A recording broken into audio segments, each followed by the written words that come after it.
Ketenangan tidak selalu harus dari cinta. Ketenangan itu juga bisa diperoleh ketika kita berharap balasan yang terbaik dari apa yang kita lakukan kepada pasangan kita, itu diberikan balasannya oleh Allah. Maka sesungguhnya ketika kita tahu bahwasanya ketenangan itu termasuk salah satu di antara hal yang Allah janjikan kepada orang menikah, walaupun tidak Allah berikan kepada setiap orang, kita membaca di dalam surat Ar-Rum 21, wa min ayatihi an khalaqalakum min anfusikum azwajan litaskunu ilaiha wa ja'ala bainakum mawaddatan wa rahmah. Di antara ayat-ayat Allah, sesungguhnya kami nikahkan dan kami jodohkan kalian dari pasangan kalian sendiri, litaskunu ilaiha, supaya kalian merasakan ketenangan. Di situ ada kata sakinah, ketenangan itu. Nah, tentunya kita harus paham sepenting apakah ketenangan ini di dalam ikhtiar yang kita lakukan supaya kita bisa mendapatkan sakinah di dalam kehidupan kita berumah tangga. Karena sesungguhnya yang Allah sebutkan itu adalah ketenangan. Dan ketenangan itu merupakan salah satu di antara puncak kebaikan dalam kehidupan manusia, itu tenang dan lapang. Ya. Jadi bukan puncaknya itu bahagia. Bahagia itu tidak ada di dunia. Di dunia itu bahagia itu nanti di surga. Maka sesungguhnya tujuan dalam pernikahan itu adalah supaya kita merasakan ketenangan di dalam pernikahan kita. Nah, ketenangan itu tentunya kita harus paham sepenting apa ketenangan itu kita rasakan di dalam kehidupan kita berumah tangga. Dampaknya apa, efek yang kita nanti peroleh dan efek apa yang kita rasakan di dalam pernikahan kita harus paham. Supaya akhirnya kita betul-betul terdorong dengan kuat. Apa yang harus kita lakukan supaya kita mendapatkan arti ketenangan di dalam kita berumah tangga? Setidaknya ada beberapa hal, ada beberapa poin penting. Kenapa ketenangan itu begitu penting? Sampai Allah menyampaikan di dalam surat Ar-Rum 21, dan ini harus kita ikhtiarkan. Walaupun tidak setiap orang mendapatkan ketenangan itu, walaupun sudah berikhtiar semaksimal mungkin.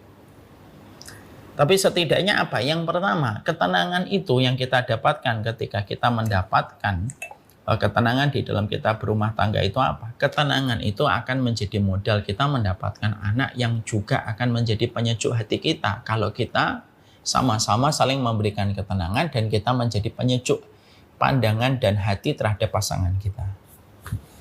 Ini yang pertama.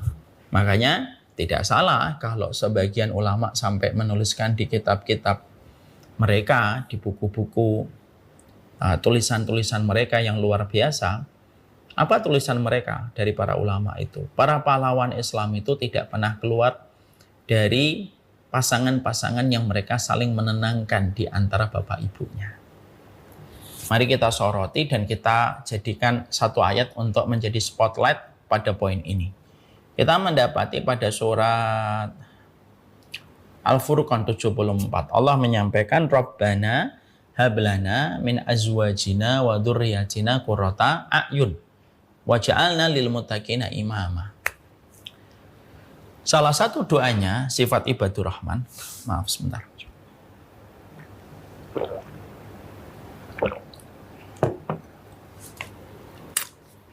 Salah satu sifat ibadur rahman, salah satu sifat hamba-hamba Allah yang maha pengasih itu, mereka itu kalau berdoa, mereka mendoakan untuk keluarga. Yang Allah abadikan doa mereka di dalam surat Al-Furqan, surat ke-25, ayat yang ke-74. Rabbana hablana min azwajina wa dzurriyyatina qurrata a'yun waj'alna lil muttaqina imama.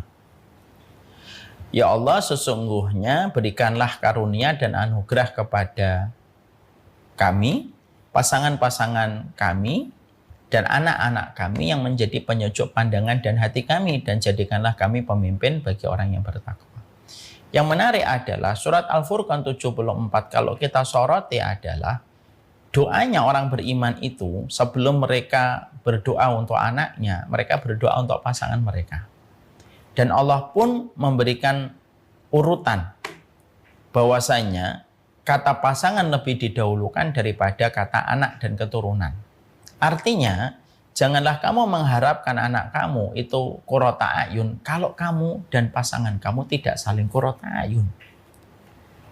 Makanya disebutkan min azwajina wa dzurriyyatina, yaitu adalah pasangan-pasangan kami yang menjadi penyejuk pandangan, dan berikanlah kepada kami anak-anak kami yang menjadi penyejuk pandangan. Artinya, mendapatkan pasangan yang menjadi penyejuk pandangan itu lebih didahulukan daripada anak, seakan-akan secara langsung Allah ingin menyampaikan kepada kita, sudahlah, kamu jangan ngadepin anakmu qurrata ayun kalau kamu saja tidak pernah qurrata ayun. Kalau ada istri suka membentak suaminya, merendahkan suaminya, mana bisa anaknya qurrata ayun? Kalau ada seorang suami merendahkan istrinya dan mereka menikmati pertengkaran dan cekcok yang mereka lakukan di depan mata anak-anak mereka, ya gimana anaknya akan qurrata ayun? Karena apa?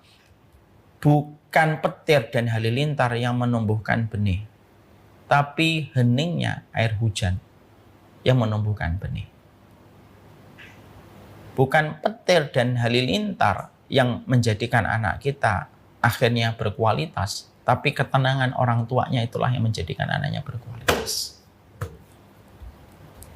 Jadi kenapa kita harus mengejar ketenangan dan berikhtiar, dan kita terus memohon kepada Allah? Tidak ada permohonan kita yang paling sering kita panjatkan kecuali meminta ketenangan kepada Allah bersama pasangan kita. Karena ketenangan Bapak Ibu itu akan berdampak besar pada ketenangan anak-anak kita di dalam mereka menjalani kehidupan ketika mereka bertumbuh dewasa. Modal terbesarnya mereka setelah mereka beriman kepada Allah dan pendidikan yang mereka dapatkan, keharmonisan yang mereka jumpai, kehangatan yang mereka rasakan ketika melihat orang tuanya dalam kondisi rukun dan damai.